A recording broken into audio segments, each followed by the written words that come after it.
Hello. What is your definition of cheating? I think that is a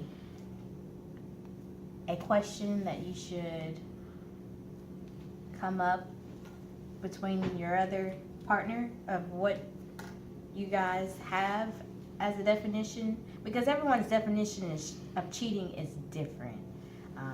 Mine is, I would say, anything Be to honest. do with. You remember we had this conversation whenever we started. It was like, Yeah. I asked you first, what is your definition Mhm. of cheating? Mhm. And I was like, anything you kissing somebody else, you rubbing up against somebody else. Of course, if you're gonna have sex with somebody else, that's all cheating. Right. That was basically all of mine that I can Yeah. remember. Pretty much physical. Physical. Anything physical. Is that still your definition? Yeah, I mean, don't you be going on dates with somebody else, and don't you be having phone calls talking inappropriately with other women? I mean, with anything to do with physically or or sexually, isn't that all the same thing? But anything like that, I mean, no, like there should be like no secrets. There should, Right. I mean, no. Could you cheat like I thought we were mentally? supposed to be giving our definition. Okay, well, I'll go with mine then. I think cheating can be more than physical. I think cheating can be a mental thing as well. If your thoughts are, if you're lusting after people that you might follow on Instagram or something, like you're always looking forward to seeing what picture so and so post, or if you are engaged with for me, if I was engaged with women in a communicatively more than I am communicating with my wife on things that are sensitive to me and her, I think that's cheating as well. I think you don't have to literally have sex or hold hands or do things physically to cheat on your spouse. I know God talks about how you can commit adultery in thought. You don't have to be physically having sex with somebody to be an adulterer, and I'm guilty of that. Like, I mean, you can let your mind float and imaginations come to pass when you don't take your thoughts captive.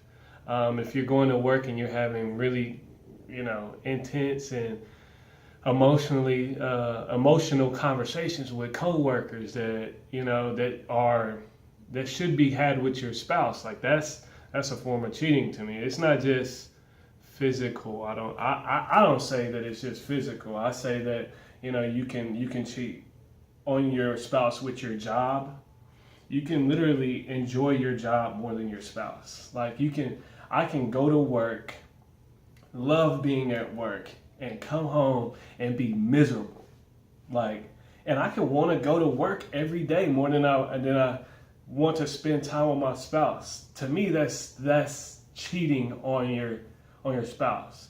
And granted, there might be some things that your spouse does that don't make you happy, but there should never be a point where you get to, okay, I'm investing more into whatever it is, my business, my profession.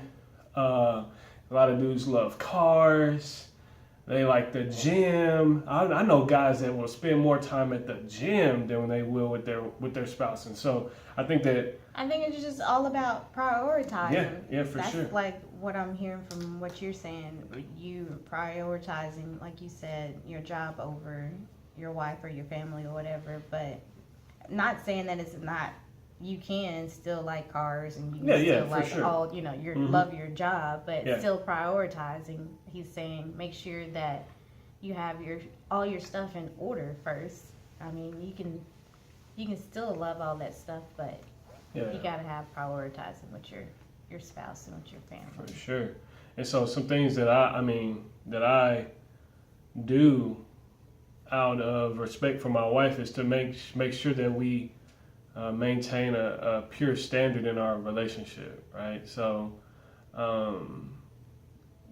there are things that we just won't do, and so I personally set a standard for myself by not wanting to engage in any activities that might offend my wife at any point or cause question on our marriage and things like that. And so I think a lot of men fall prey to this because they don't see the lure of the rat trap. Like there's all these pieces of cheese that go to the trap, and if you bite that first piece of cheese, and it might be a raise on your job or a promotion on your job, whatever, or somebody showing up to the gym the same time you showing up, and y'all having these conversations, and you're enjoying these conversations more than you enjoying these conversations with your wife, and it's just these little pieces of enticement that can lure you away, and then ultimately, harvest into something that is much more,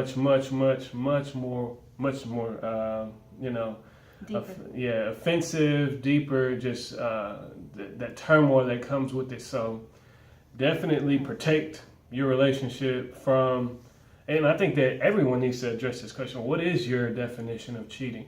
Because if you don't address that question, your spouse won't. I'm not a mind reader, and so it's good for us to have. It's good for us to have these type of conversations. So happy 4th of July. Thank you everyone for subscribing to our page. We enjoy doing these questions, and thank you for sending the questions through. If you have a question that you want us to address, please send it our way. We know that YouTube now has the messenger side of things, so any subscribers or anything like that you have questions, please send them our way. Until next time, thank you.